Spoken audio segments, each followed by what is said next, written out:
whatever AI out there allows me to listen to calls real time. Once that exists, then yes. But until that exists, no, because I don't have billions of dollars to build this myself.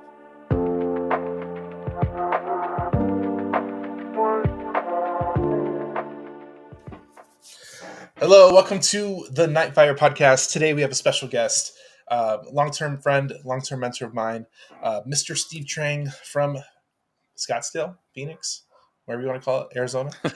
Yes. All the above. It's all the same town. I'm excited for today. As you know, a lot of this we just have conversations, and we're here to learn about some new stuff. I think I for everybody that doesn't know, I took Steve Trang's sales training many years ago, many moons ago. Feels like a lifetime ago.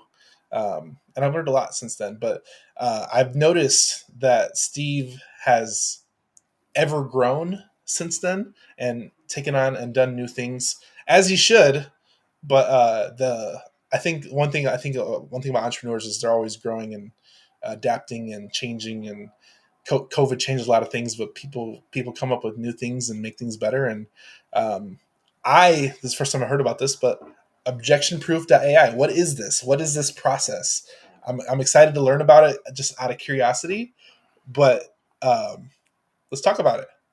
Okay, yeah, let's jump into it. So I think for us, we've evolved, right? We've learned a lot about marketing, messaging, sales, and so on, right? Like we're constantly learning, constantly studying. And I think that one of the things that, we were disruptors, right? Real estate disruptors and then disruptors, right? And then closing ourselves and objection proof. And the reason why objection proof is we were looking to find what's the identity everyone wants to have, right? Everybody wants to be objection proof. So objection proof, this is the brand. Objection proof selling, objectionproofselling.com, right, is really the whole deal. But we all want to be objection proof, because if we're objection proof, then there's nothing that can stop us from getting sales, right? Absolutely. So then the AI component is something that we've incorporated this year. So Ian Ross in my organization, who is obsessed with all things sales, has been playing with AI for the better part of 2 years, right? So basically when ChatGPT offered a paid version, he got the paid version and has been building up his own AI bot inside it this whole time. And so what's cool, well, it's cool, right? He's using it, he's training it, he's putting his stuff in there, he's measuring all the calls against it. And recently at Collective Genius, I had 3 different members pull me aside and say, Steve, we love what you're doing on the sales side. How can we incorporate AI into this? And I was like, I don't know. You tell me. Right. And they were like, well, it'd be great if you could create a role play tool. It's like, okay, that's interesting. Another person said it'd be great if you can use it to review the calls minutes after the call is done. Like, okay, that's interesting. And the third guy says, hey, can we have it so that we can assess our team and see when they're ready for real leads? Like, okay, that's also interesting. So what do? We did it, right? So we're building it all out. So ObjectionProof.ai, what this does is anybody that's listening to the call right now, right? This is free, it'll always be free. And then we can go in there to the website right now. They can upload a transcript of a call. They can upload a text file that has the transcripts. They can upload an MP3, WAV, and soon to be an M4A for all the iPhone users. But you can upload all of those, and it will score your call minutes after the call's done, right? So everyone out there can basically get Ian's brainchild instantly in their email after uploading a call. The long-term vision of this is that anyone that wants to get better faster, right, whether as a solopreneur or as an organization, is we can automate all of this. We can plug into your CRM so that as soon as a call is done, now we can see, all right, how are we doing in real time? And based off of that, we can now customize the role play so that you can role play every day based off what you're having challenges with in your sales process. So we can score not just your sales calls, but we can also score your role play. And then as a business owner, you can track how your team is doing today, yesterday, last week, last month, 90 days, year to date, right? We can track all this. So now we can monitor who is doing what, how well they're doing it. And what's not existent today, which is going to be, is we're going to start tying revenue to the calls. And once we start tying revenue to the calls, now we can say, hey, when you do a good job of storytelling, this has a strong impact on your revenues, right? On your commissions.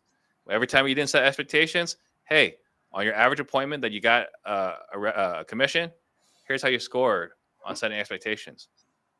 On the ones you didn't get commissions, here's what you scored on setting expectations.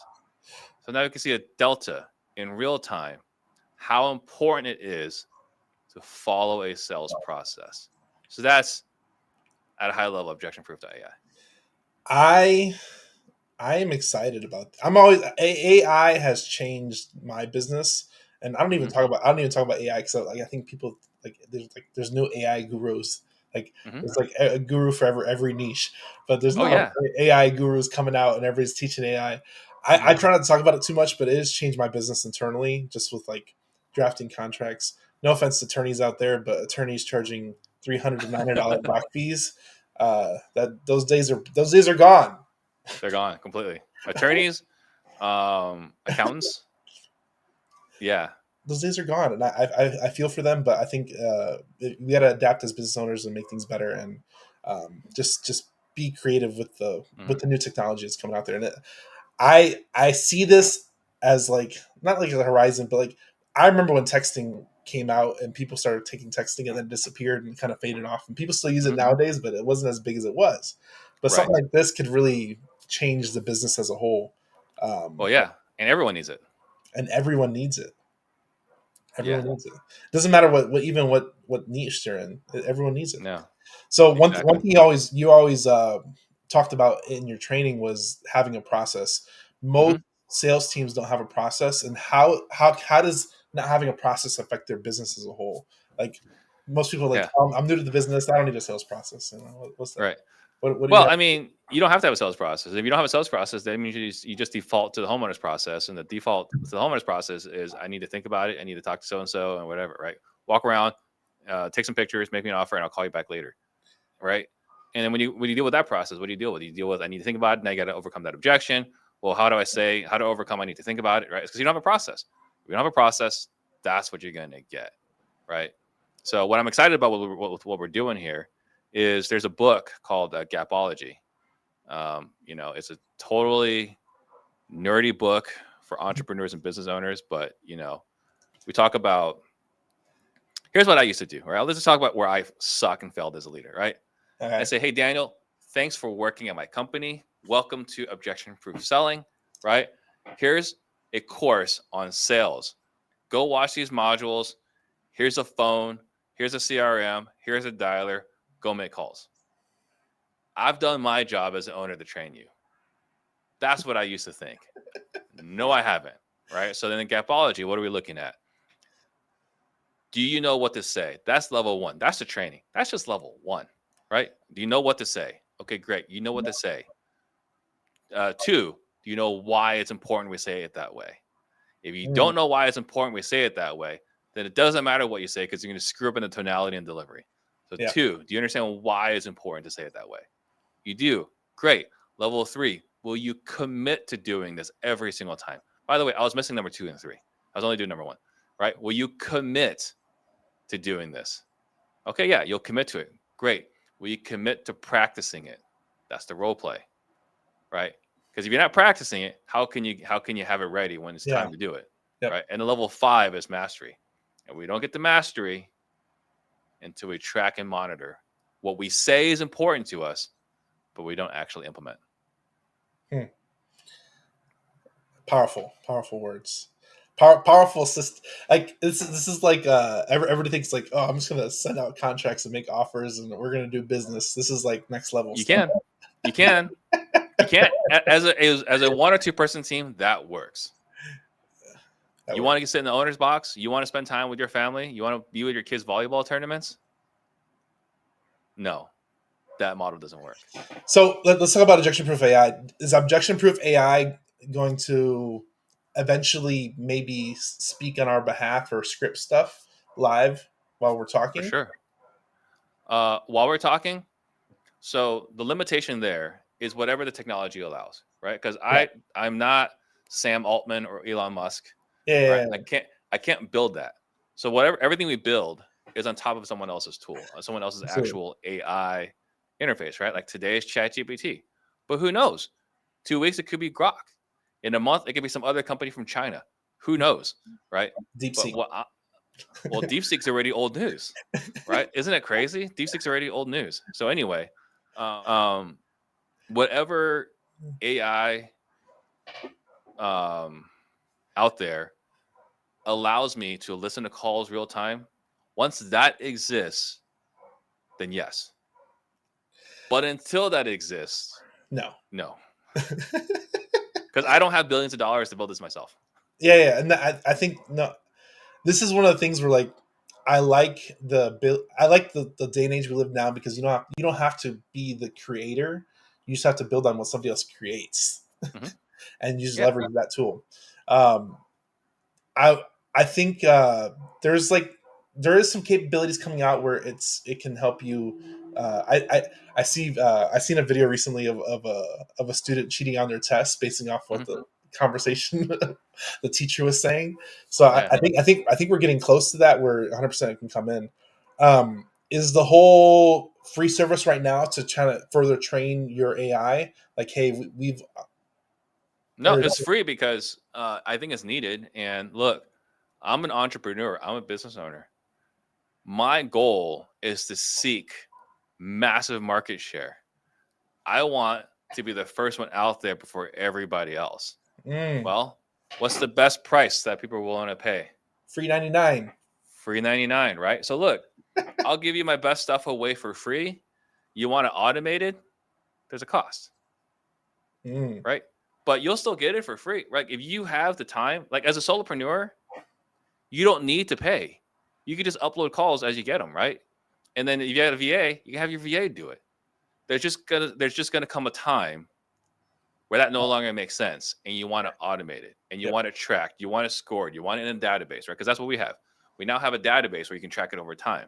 Like the joke I made, not the joke, the comment I made a couple of days ago on Facebook was like, I'm tracking my sales team like you're tracking your fantasy team, right? Mm. If I'm obsessed with my sales team like you're obsessed with your fantasy team, I will win. We are not the same. Exactly. Exactly. We are not the same. No, I'm excited. I didn't even know this is a thing. I'm gonna send some of my. So I've been recording my calls for sales Yeah. training, just to kind of train my internal team. And I have been doing trainings. I literally just got off a training before this call, with one of my sales team. So I've been focusing more on training to kind of. And he asked me, no lie, no, it's not scripted or anything. We're not making this up. He asked me, "Can we go through a coaching, a demo call type thing based off these new transactions?" So it's Hmm. definitely out there, and I think if you're focused on building a good team, you have to do these things. Yeah. You have to. You can't afford not to because either you're going to use this and win or not use it and then be like all those guys that are doing direct mail when texting popped off. And win 10 years later. No, you're going to be out of business. I mean, the reality is once this takes off, because look, everyone I've talked to has been excited to use it, right? I've talked to multiple CRM companies, not because I was intending to, but Yeah. because we have mutual clients. I was like, hey, Daniel, you and we have a mutual client. I have a service, you got your CRM. They're trying to accomplish this. In order for them to be able to accomplish this, I need access to your API. Hmm. And then they start asking, well, what do you do exactly? And I started saying that. I started explaining what we do.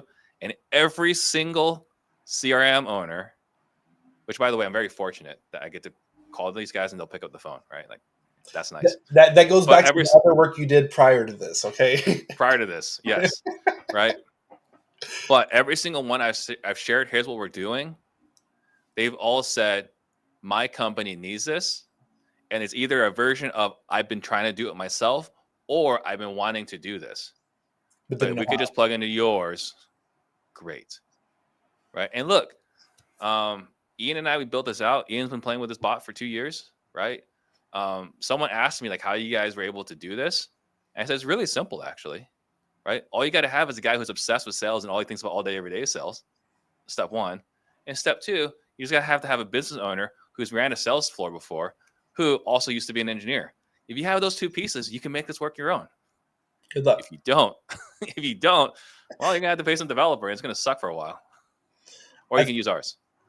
I think a lot of people like they have like this inherent like ego, like I want it and I want to build it, and then the good luck. Yeah.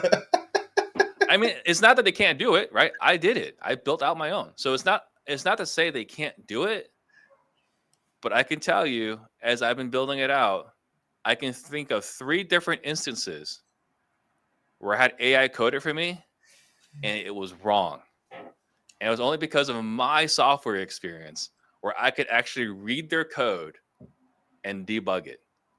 So I'm relying on my engineering experience to fix AI's code. So if they have that, then great. Otherwise, they're going to have to hire somebody else. And we know what it's like hiring vendors. Good luck getting them to do it the right way fast. Cheap. Yeah. Good luck. Oh man. I think it's a testament to the niche and the drilled downness of solving this issue, because you guys are nerds. Yeah, for sure. He's a sales nerd. I'm a tech nerd, right? I mean, I've been a nerd in very many different things. I mean, I've been a sales nerd too, right? Like that's the great thing, is that we have the resources available. And by the way, like every once in a while, I think twice now, I've been able to call one of my 5 brothers who are all software engineers. It's like, here's where I'm stuck. And they give me guidance. You know what? Having a nerdy brother is an underutilized tool. Yes, it is. So my brother's a data analyst. So I'll have him like scrape data or organize data. And I'm just like, hey, do this. This is what you're good at. And that's what he has a degree in. So it's nice having those resources at your fingertips. It is. Because it saves you some headache. Because like, I think I'm okay at certain things, but I'm not, like, if I have a brother who's good at that thing, I'm just going to like, yeah, for sure. Take care of this for me, for a bro. Yeah, like, he'll give you the bro discount too. You just gotta send him you gotta show up for Christmas, you know. Yeah, Papa John's. Papa John's. So I'm excited. I'm excited about this. I think having the ability to just score and analyze your sales team. I think I'm excited. I'm gonna download a call after this, upload it, and then I'm gonna see how I do, because I'm not necessarily the best salesman, but I think I do all right. But we'll let AI tell me I'm terrible. AI will tell us. It's going to be objective. Oh yeah. Also, like the way we've used this is that every salesperson. So we have a Google Chat. Mm-hmm. After every sales call, the call is scored and reviewed and put in the Google Chat that all the salespeople can see. So if you're not following the process and you're not getting the sale, everyone can see why. So it's gonna be pretty hard to hide from accountability when everyone. So look, we have, I don't know, maybe this is not the right way to do it, but every single call that's had, it's reviewed and scored for the public. This is our salesperson channel to see, and also every sale that comes through, everyone can see.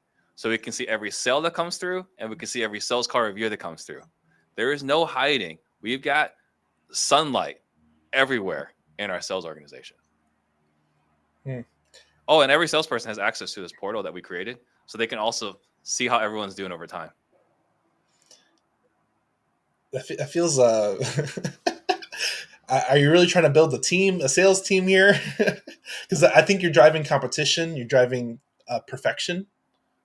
A fantasy team, dude. Fantasy sports. Look, I'm not putting in, let's see here. I'm going to look at Patrick Mahomes stats, and I'm going to put him in, right? But look, let's say you got a couple years ago, right? I'm not paying as much attention to sports today. So let's say a few years ago, right? You managed to have Patrick Mahomes and Aaron Rodgers on your team. You managed to make this happen in your draft, right? What do? Let's look at how Patrick Mahomes typically plays against the Browns.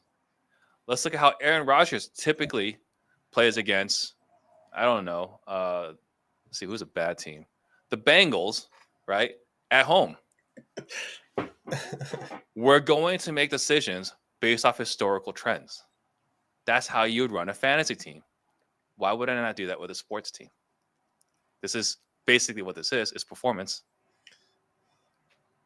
And we're talking real dollars here, Real dollars. real dollars. Yeah. That phone call, that lead cost something. Yeah, there's real dollars behind Yeah. Why not be on, like, why should a salesperson be allowed to hide, right? As a business owner, why would you allow a salesperson to hide? Look at this another way, right? So if I know that Daniel typically scores 75, it's somewhat critical. So like no one gets above 90. So I know that Daniel typically gets 75% on his calls, right? If he typically gets 75% of his calls, and like 80% is like a winning call, right? But let's say 75% typically, right? And he scores a 55 for the last 2 days. Wouldn't you as a business owner want to know that there's something wrong with Daniel's mindset? Or would you rather wait to find out in like 6 weeks when like why are contracts down? Right? Would you want to know like Daniel had a fight with his spouse yesterday morning and it's like he's been like focused on that instead of like hitting the phones or instead of having quality conversations? Would you want to know that now or in 2 months when revenue sucks? I want to know that now.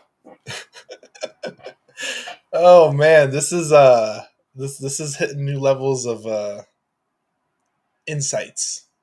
Yeah. Trackable insights. I'm just curious because one thing I heard you said that no one, like 75 is a good, but no one gets above a 90. Is that on purpose? No, it's not on purpose. Let's see. The best score, I can't say nobody, right? Ian's best score that he did once was a 96. Wow. Once. He made this thing. Wow. He created this. His best call he's ever had was a 96. He's had a couple of 94s, right? But like he does not average 90. He averages like low to mid 80s. Okay. Like But at least he knows he knows. he knows, right? And he can look at it, right? Because one of the things we incorporated in our organization, you can look at it, you can say what you disagree with, right? Like he had a call that was bad. I think he got like a 50 something on it, right? And now it's Ian, so he gets a lot of leeway, right? And he said, like, here's what happened on this call. The guy clearly expressed from the very beginning he was broke and he wasn't buying anything today. He was crystal clear that he was not buying anything today, and even if it was good, he couldn't afford it. How much time do we want him spending on that call? Not a lot, right? Yeah. So that's the case. I don't mind a 55 on that call. Yeah. 96. Have you tested this on Pace at all? No, I've not. I imagine he wouldn't score 100 either because I love Pace. Pace is the most naturally gifted salesperson I've ever met. He wouldn't score 100 ever in that thing because he doesn't. I don't think he follows the 70-30 rule. I've never heard him follow the 70-30 rule. So by that alone, he can never score 100. What's the 70-30 rule? Prospects should be talking 70% of the time. You should be talking 30% of the time. Okay. Now, where he'll score the best every time, he'll get a 10 out of 10 on storytelling, right? Because we track 10 different metrics. Okay. Right? Setting expectations, emotional buy-in, clear next steps, preventing remorse. Did I say assertiveness versus aggressiveness? But one of them is storytelling versus explaining. Pace will score a 10 out of 10 every single time on storytelling. Okay, so pulling away versus pushing. That's the other one. Pulling away versus pushing. Yep. Okay, so a lot of people don't understand. This is why you talk to Steve about this stuff, because no one understands the 10 things of things you should have in your sales calls. Yeah. Right. Curiosity and empathy. How much did you like? That's one of the 10. How much curiosity and empathy did you demonstrate on the call?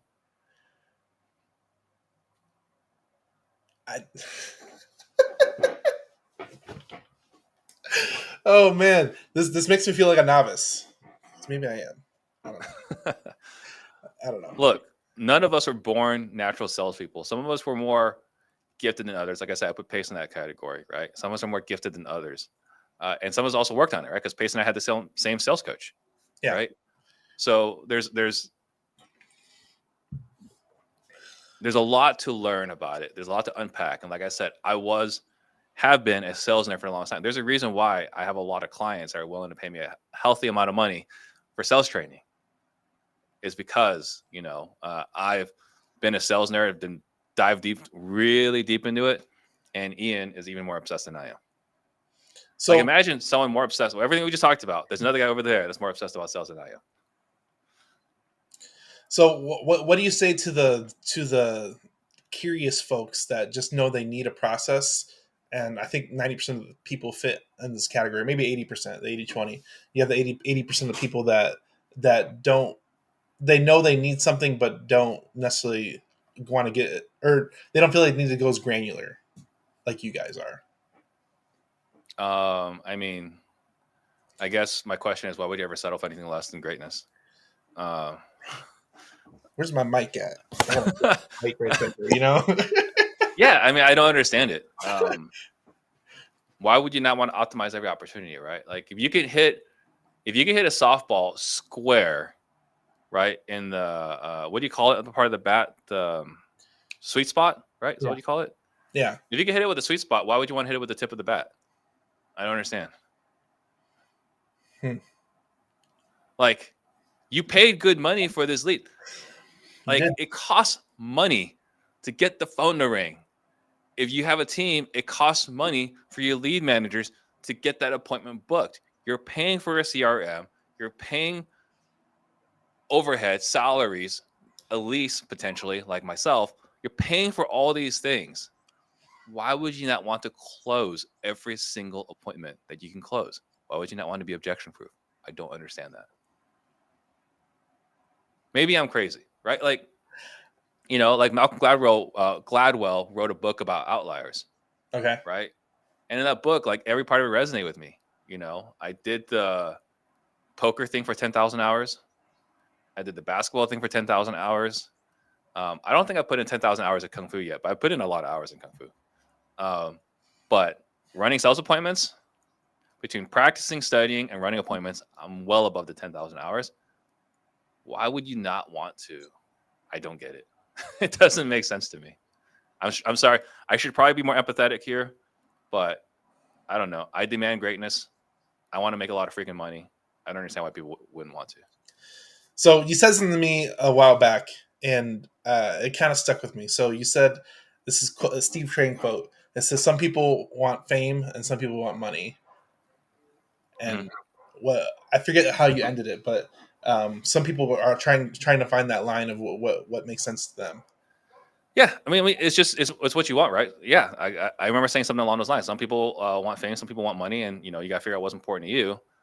If I can make all the money in the world without anyone knowing who I am, that's my preference. Unfortunately, I have to have some notoriety to get the money. But if I could have all the money, right? If I could be a billionaire without putting my face out there, that for sure would be my number one goal. Right? I can go walk around like Disney World and no one knows who I am. That'd be great. It might not come across that way, but I genuinely don't have an ego, right? Like I don't need you to look at me in some sort of high status. I need you to believe I operate with integrity, right? I need that. I need you to believe that I make good decisions, but I don't need you to believe that I'm like a celebrity or any of these other things. Like I don't care about that stuff. I think the people, like, they think like Hollywood and music stars are rich and all that stuff, but it's just it's all a persona till they get there. Yeah. The record labels are rich. The record labels are rich. So one of the other things that I've said in the past is like most people want to get successful. Like I want a 6-pack, which I don't have a 6-pack, right? So like they don't want to do the work necessary to become successful. Is there a book recommendation to kind of help people overcome that? Because I think a lot of people, they they get stuck on this thing of like, I want to be successful, but I don't want to do the work to get there. Oh man, I don't think any one book can do it. The closest maybe would be Think and Grow Rich, maybe. Um, Really, what it would require is it's going to be one of two things, right? You need to be traumatized as a child, right? Yeah. That's that chip on your shoulder, which I have. Or you need to be traumatized as a child, or you need to fix whatever mindset situation. And the problem with that is fixing your mindset is a journey. It is not a one stop ordeal. Now, fortunately, like I said, I've never had to worry about mindset because I've got trauma from childhood. I've got that chip on my shoulder. I want to prove everyone wrong, right? So I don't have that challenge. But if you don't have a chip on your shoulder, if you don't have a desire to prove everyone wrong, if you don't have a desire to crush it and dominate, well, then you might have to look at mindset stuff to go on this journey. There are a lot of people out there. There's Joe Dispenza, there's Patrick Precourt, there's countless mindset people out there. My personal coach, I have a marketing coach, Alan Satanich. The guy is the best. There's Brad Chandler, right? Brad Chandler. That's what I would say. Anyone that's interested in getting better at mindset, forget a course. Go talk to Brad Chandler, and he'll put your head on right. So I have a question. I have a parenting question for you because I think there's Yeah. a lot of people that have parents.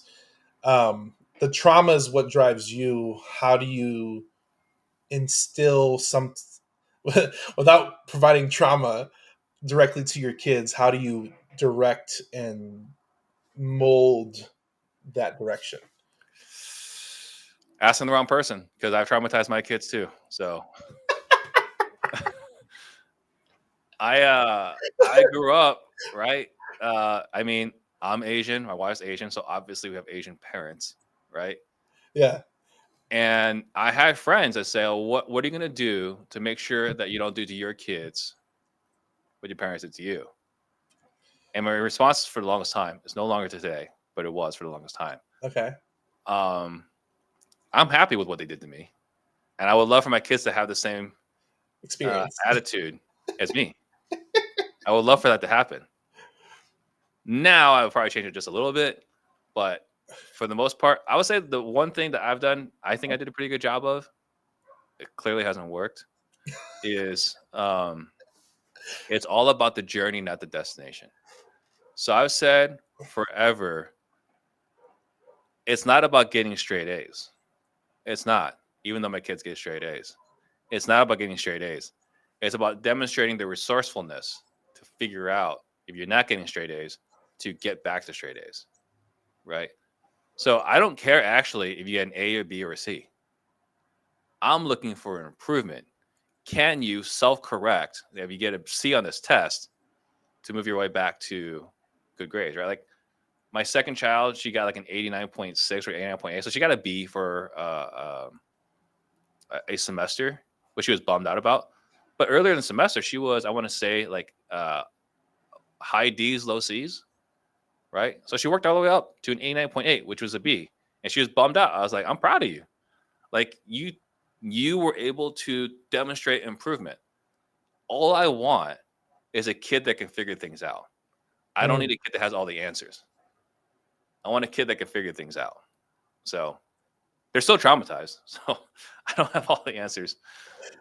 I like that answer because I I try and put my kids to not necessarily like situations like that because I feel like kids give up too easy and I think adults give up too easy in Mhm. certain situations. Oh yeah, I think that's having entirely unacceptable. oh man, and I'm big with my kids on that. I'm like I don't just figure it out. Go. Mm. Do you suffer with the can't find stuff ism as a husband? I do at times, not so much, but I do at times. It happens actually more in office than it does at home. I'm more helpless in the office. This is real talk from real entrepreneurs here, right? Yeah, yeah. I try. I'm very guided to get results, and I'm not gonna let things stop me. So I try and do the same thing with my kids. Is I try and push them to be resourceful, any means necessary to get the end result. Hmm. because Yeah, that's what it takes. That's being an adult. That's real life, and stuff doesn't always go your way all the time, or not even most of the time. yeah. You have to adapt, and you have to take things head on, and Well, I'll really. share with you. This morning, I got annoyed. Right. So like I said, we have our sales people chat. Right. And someone in our organization was typing in objections into the chat, Mm, hoping one of us to help them out. And we were doing that. And this morning, I was like, okay, this has to stop. And I said, hey, moving forward, we're not going to answer these questions for you. You need to type in the objection. You need to type in the three potential answers. You need to pick one of the answers. Tell me why it's the best answer. And then at that point, we'll come in and help you out. Right? Like you have to do the work first. yeah. So we got in this bad habit sometime in the last 7 to 10 days. And so like, okay, let's squash this right here. We're not this habit's gonna die right now. You have to be resourceful. Have to be. I think being having a resourceful team takes a lot of responsibility off you as the owner, because Yeah. you're no longer having to answer uh, simple questions, Yeah. which is taxing.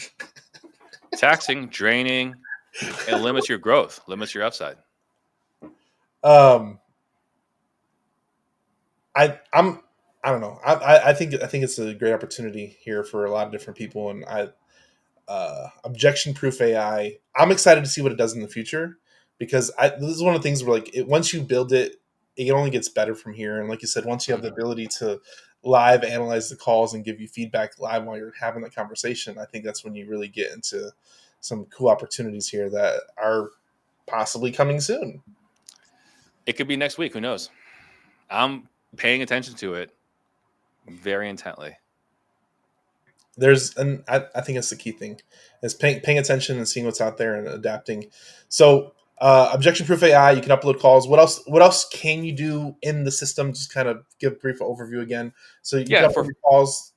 Go ahead. yeah. Use your So for product. free, you can review any call, right? Again, paste a transcript, upload a text file, MP3, WAV file. Like as long as it's less than 25 megabytes, you can do that, right? That's for free. And that's not my limitation, right? That's AI's limitation. Yeah. Right? I don't care how big it is, right? Like, but that's done. That's free.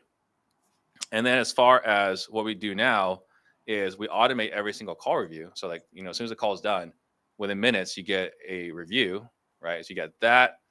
So within again minutes, if someone's screwing up, we're tracking their trend lines. How are they doing over time? We're incorporating role play so that we can role play based off of that. We're going to review the role play and score you on that role play, right? So we're seeing that you're getting better with practice.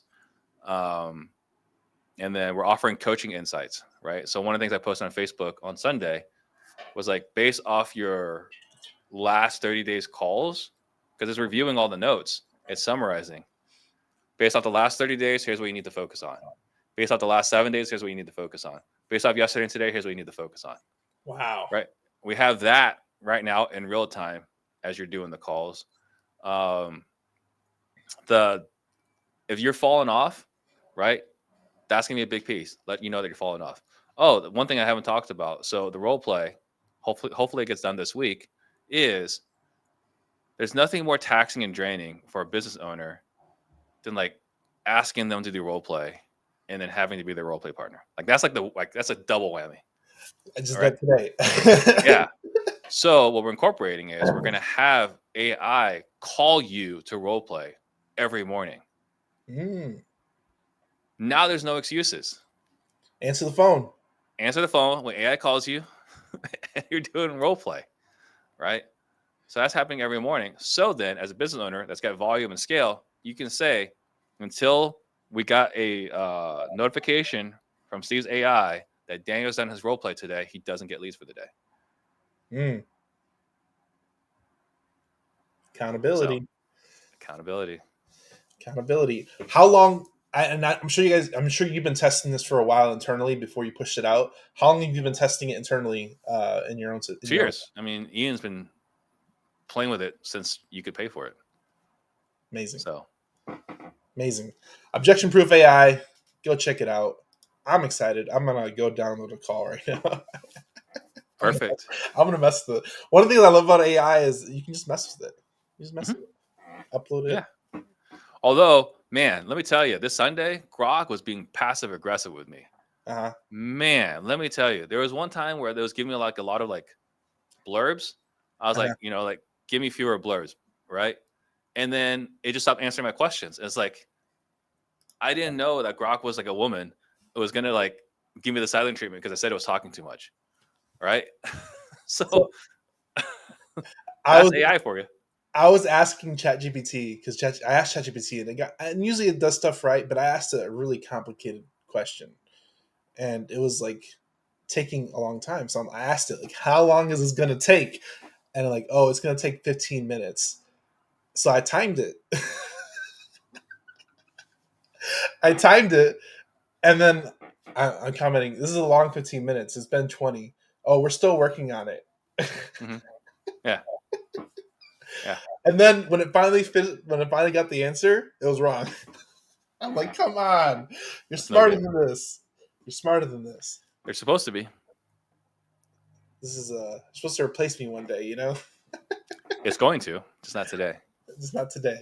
Not today. So I'm excited. I'm excited for the future. I think I'm really excited to mess with this tool myself. I just sent it to my sales guy right now. I text him. Yeah, So we're gonna probably meet out after this and start messing with some stuff. But um, perfect. if you're looking at getting objectively better, objection proof AI. There you go. Yeah, I don't think there's a faster way to get better, especially for free. For free. Free 99. Can't beat that. Yeah. Can't beat that. For everybody who doesn't know you, where can they find you? Because I don't know if Uh, that's possible anymore these days. But yeah. I mean, Steve Trang, right? It's we have the Disruptors podcast. It's live on. It's not live on YouTube. It's on YouTube. We upload it every Sunday. So Disruptors, Steve Trang on YouTube, on iTunes, on Spotify, on Instagram at steve.trang. And then, you know, ObjectionProof.ai. I think you're going to get your money's worth and more right there. there you go. For everybody here, like, share, subscribe. We'll see you in the next episode. Thank you, Steve, for coming. We appreciate your time, and hopefully do this again. Sounds good. Thanks, guys. Bye.